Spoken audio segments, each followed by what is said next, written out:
Hello, everyone. Welcome back to Bruin Dash, the UCLA football show on Dash Sports TV.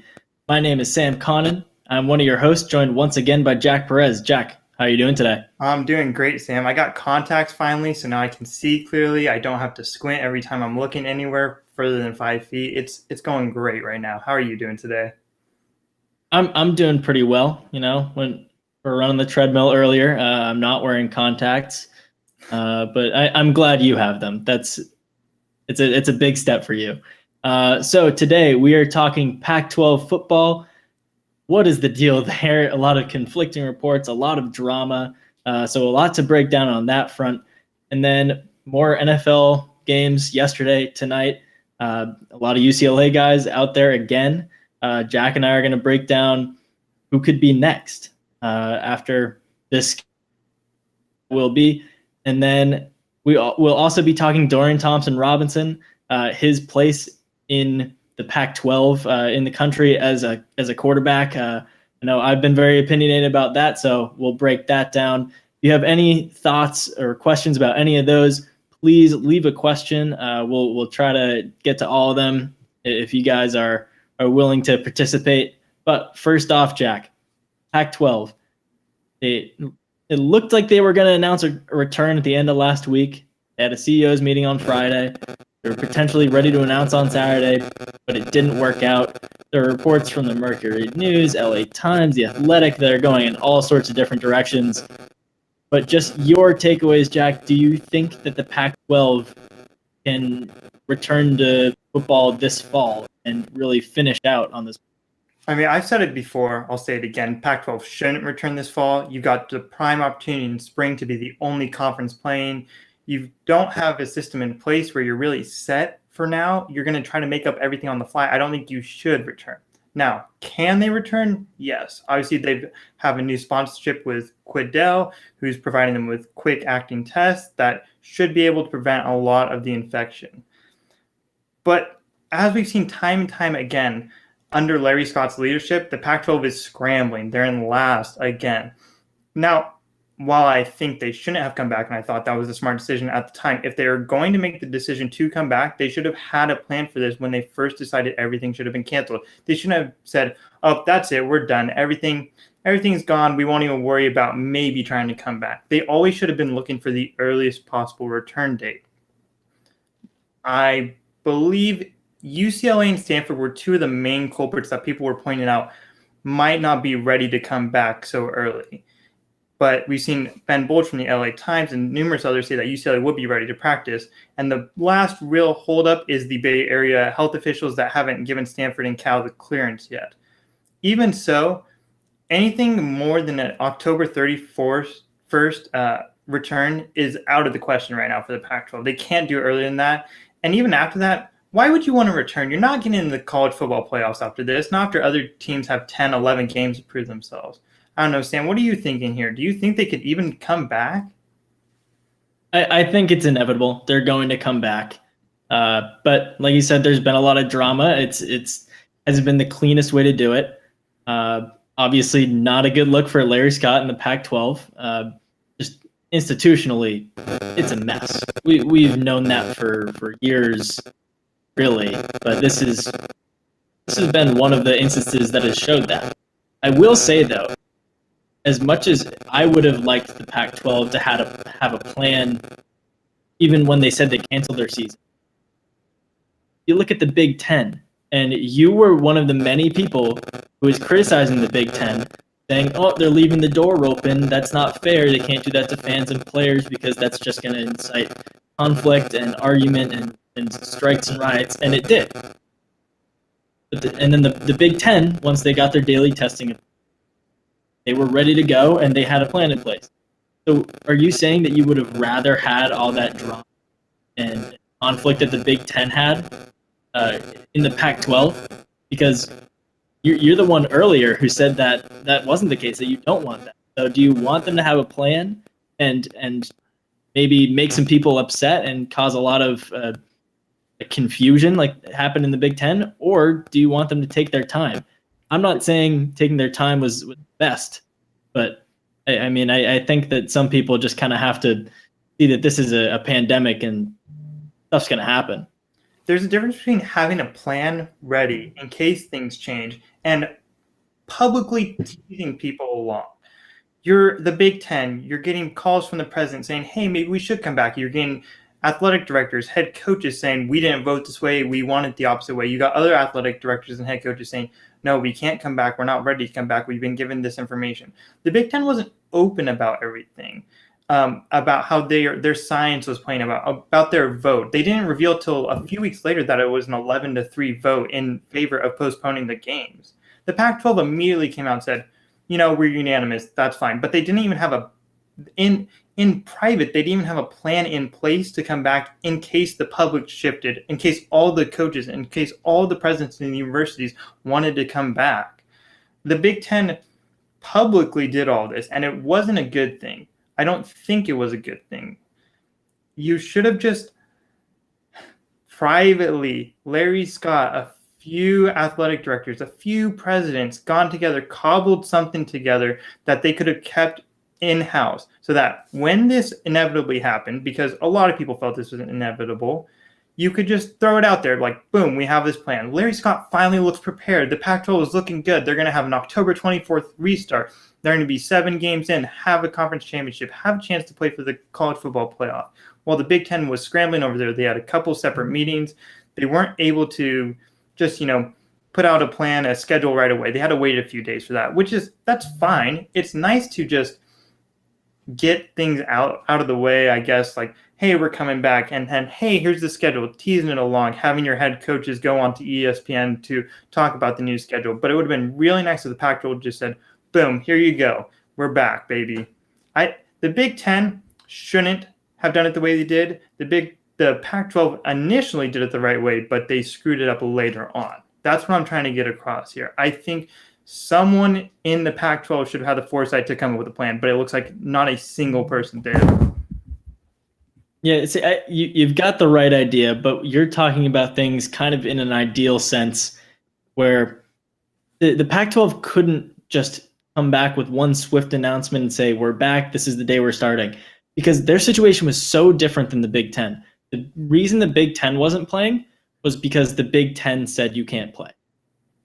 The Pac-12, on the other hand, they were fighting against the governments in California and Oregon especially, but just local governments in LA, the Bay Area. And they couldn't just say, we're back, here you go. It was so much messier, so much more complicated. They wouldn't have been able to, even if they had, they had this deal with Quiddell on September 3rd.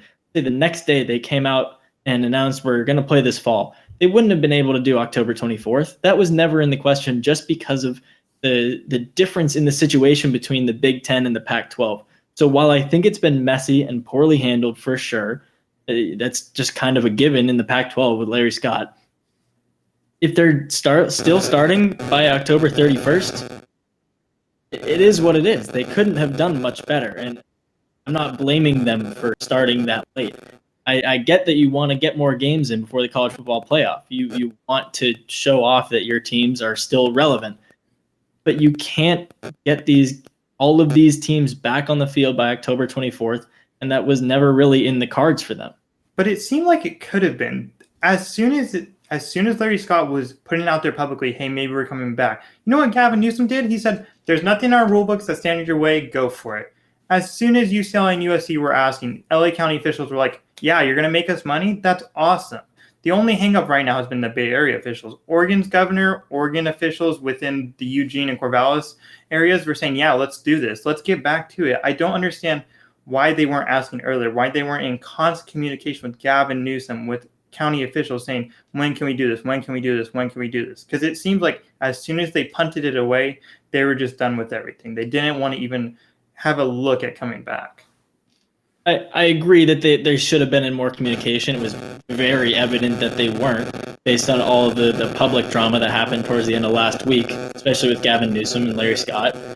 But even if they had been in more constant communication, I don't think that would have resulted in a sooner return. It would have resulted in maybe better PR or less bad PR, I guess you can say. The Pac-12 doesn't look as ridiculous for not understanding how the local governments are handling this, and the local governments don't look ridiculous for not understanding how the Pac-12 goes at it.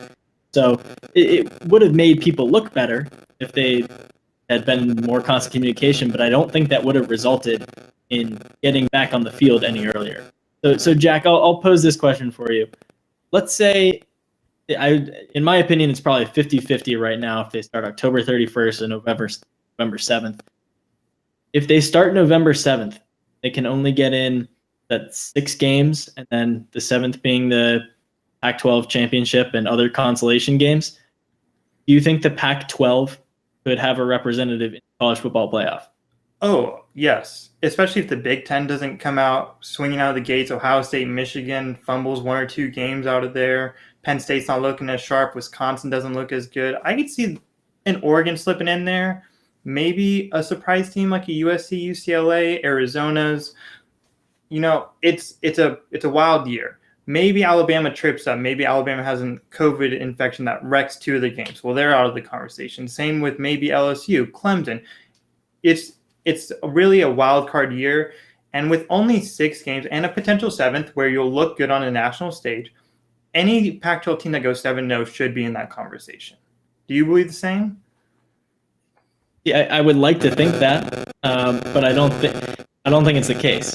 Maybe they'll be in the conversation, but with every team playing, average it out at 8 games, maybe some teams will play 9. Maybe teams that started early and worse conferences will play 10.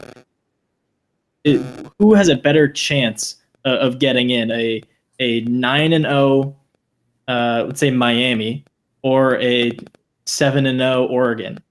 I think you got to go Miami, but then you have Clemson, you have LSU, you have Alabama, you have all of these teams in other conferences that are definitely superior, and it's just going to be a lot of eye test. So I even if they win 7 in a row, there's going to be so many teams that are undefeated that I don't think it'll make it. In a normal year, a Pac-12 team goes 11-1, 12-0. I think then you have a good chance that it's evened out in that sense. But this year, with a smaller sample size and 4 teams who are potentially going to be undefeated, I don't think they have a chance. I like the fact that they're going to try to start early enough where they can theoretically be involved in the college football playoff, but I just don't see it happen.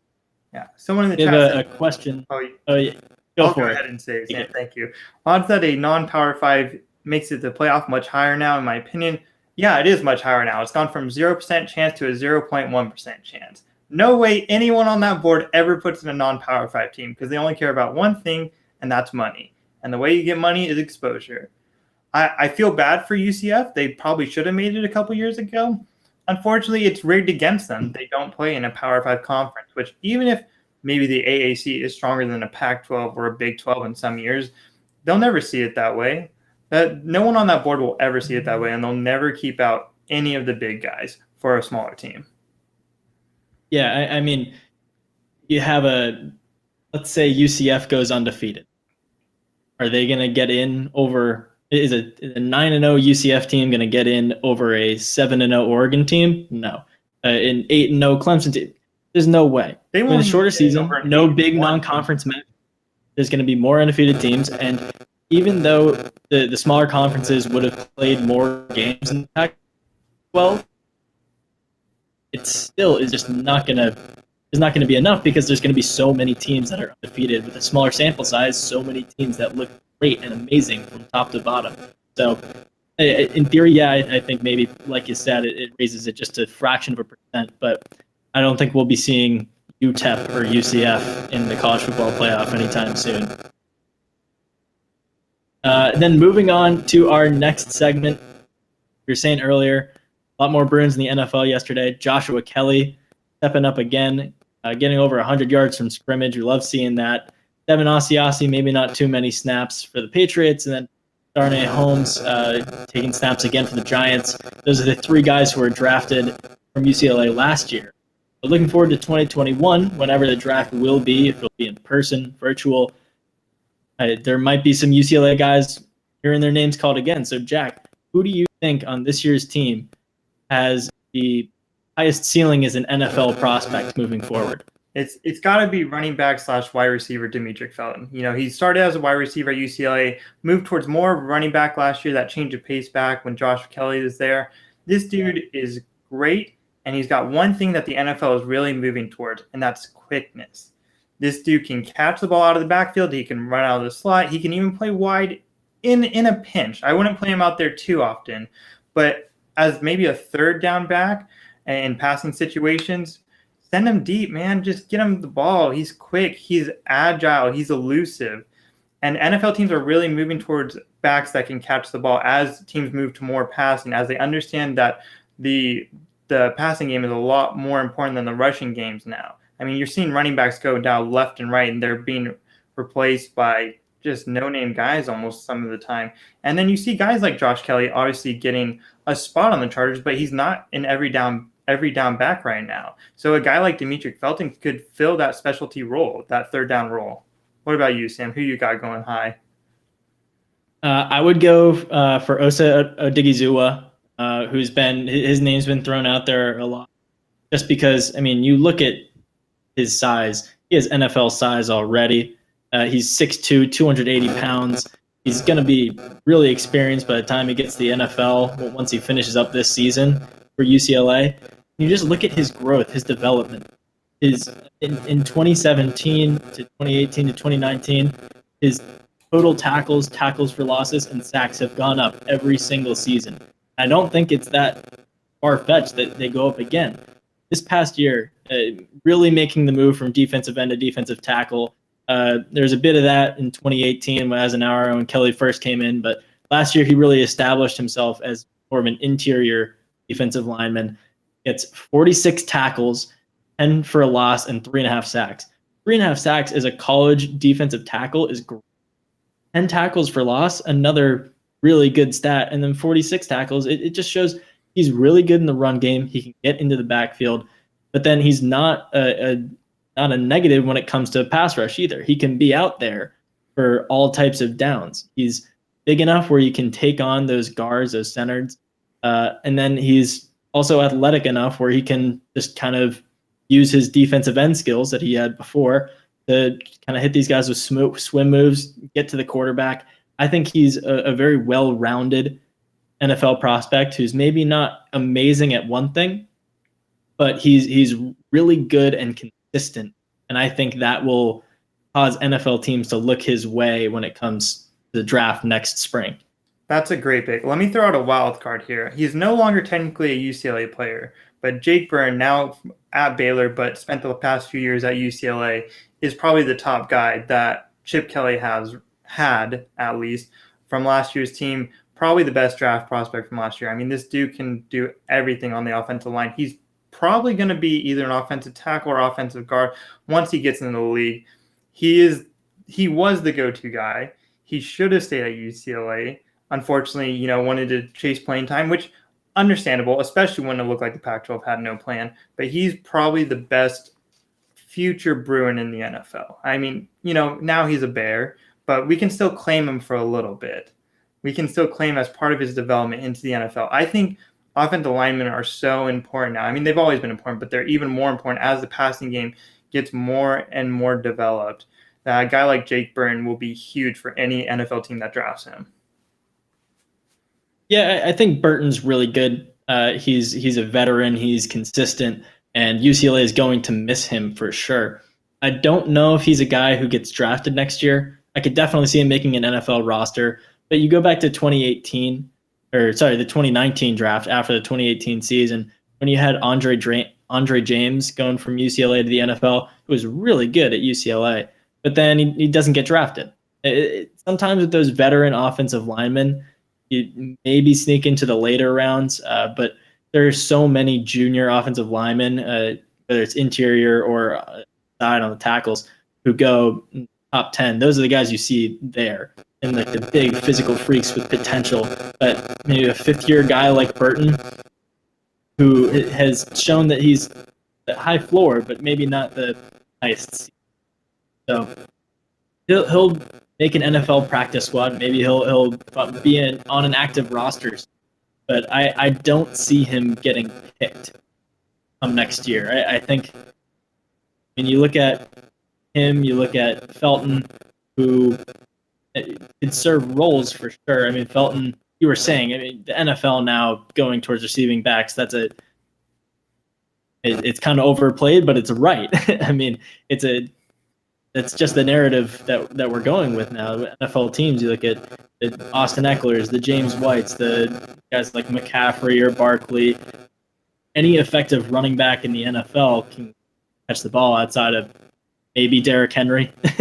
But then Felton, you were saying you wouldn't want to see him at receiver.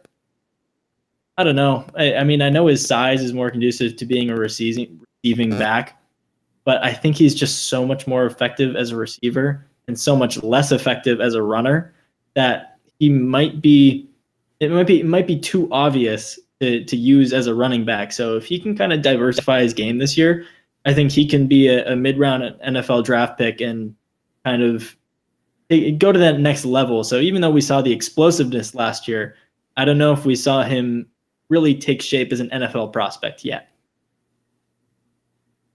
Yeah. We got another thing in the chat here. Which rookie in the NFL from UCLA has the most promising future after seeing these 2 weeks? I hate to be the Chargers bias guy here, but Josh Kelly has been balling out for the past couple of weeks. He got more touches than Austin Eckler this last week. He almost led the Chargers to an upset win over the Chiefs, especially with a rookie quarterback now back there. Who knows when Tyrod Taylor is going to come back? Josh Kelly has been very impressive. And I hate to do this because now the Chargers are like, oh, look, maybe they can actually play this year. And Jack, you're a Chargers homer, you can't just be rooting for these UCLA Chargers guys. But Josh Kelly has proven that he may be in the league for quite a while after this. Yeah, I mean, we all love Joshua Kelly. It's great. I mean, his personality and everything. So maybe Darnay Holmes, but I'm with you there. Kelly's great. Moving on to our last topic of the day. I wrote about it in a column on sportspac12.com. It's a partner of Dash Sports TV moving forward. But I wrote in a column that Dorian Thompson-Robinson is the most underrated quarterback in the Pac-12. And by the end of this season, whenever it ends up being, I could see him being the best quarterback in the conference. I've written about it at length. There's my take. Jack, give me yours. What do you think of Dorian Thompson-Robinson and his place in the Pac-12? He will be lucky to be in the top half of the Pac-12 this next year. You're telling me a guy that started his last season with an 8-26 performance against Cincinnati, a non-Power 5 school, a very good defensive school, and I'm in love with Coach Fickell, but 8-26, 2 interception fumbles against Cincinnati, and you think he's going to be top of the Pac-12. This dude, unfortunately, will not be drafted. He could make a step up, especially if he gains a little bit of consistency. But he wasn't even 60% passing last year. I don't understand how you're going to be out at Jaden Daniels, whoever's coming through at Oregon now. Any guy at Washington State where they like to run the air raid, although Mike Leach is gone now. I don't see how he passes any of those guys. And that's the top tier. Even the tier under that, where Slovis is at, I don't see DTR at that level. What do you see in him, Sam? What's really popping out that makes you think he could be the top guy? I think it's been the thing with Dorian since day one. He is a dual threat passer. And not in the way that Khalil Tate was, where he was just someone who could run and also throw the ball. He was more runner. Dorian is so well-rounded. I mean, I don't see how people don't see it. Yeah, his game has flaws. It has had flaws before. But his freshman year, he wasn't supposed to be starting. He wasn't supposed to be out there. That was supposed to be a year of growth, and he was just thrown right into the fire. And then you had past year, where he was the starter from day one, got a little dinged up, but this was really his I don't want to say his freshman year because he got a bunch of snaps his actual freshman year, but this was his first year as the starter in the offense. You saw it. Kelly let him use his legs a little more, and it just all worked out a little bit better. Yeah, he had bad games. He was hit or miss. But you look at the work he's been putting in the offseason. You look at his personality, his role in the locker room. I just think that he is going to take a big leap.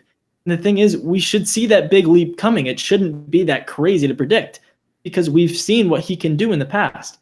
I don't know if you know this, Jack, but today, September 21st, is the 1-year anniversary of UCLA's 31-point comeback against Washington State, or 32-point comeback. Dorian Thompson Robinson in that game passed for 507 yards and 5 touchdowns. And then he also ran for 57 yards and 2 touchdowns.